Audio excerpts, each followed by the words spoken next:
সকলকে স্বাগত জানাচ্ছি আরেকটি নতুন ভিডিওতে। আমি বর্তমানে অবস্থান করছি মোগল বাসায়।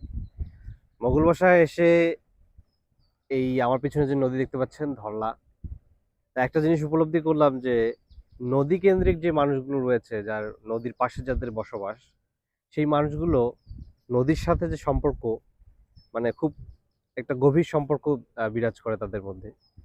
নদী এবং মানুষ মিলেমিশে থাকে।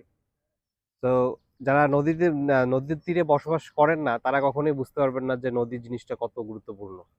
তো এখানকার মানুষজন, আমি এখানে এসে দেখলাম যে নদীর তীরবর্তী যে মানুষগুলো রয়েছে, তাদের সাথে নদীর সাথে যে সম্পর্কটা, খুবই গভীর একটা সম্পর্ক বিরাজ করে। আর এখানে এসে জানতে পারলাম যে এখানকার যে মানুষগুলো বসবাস করে, তাদের বেশিরভাগই তারা নদী ভাঙনের শিকার হয়েছিল। তাদের বাসা ছিল অন্য জায়গায়, তাদের বাসা নদীতে ভেঙে যাওয়ার কারণে তারা এইখানে এসে বসবাস করছে।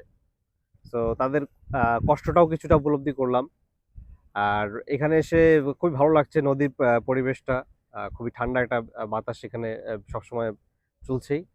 আহ, খুবই ভালো লাগলো এখানে মানুষের সাথে কথা বলে। ঠিক আছে, সকলকে ধন্যবাদ জানাচ্ছি সাথে থাকার জন্য।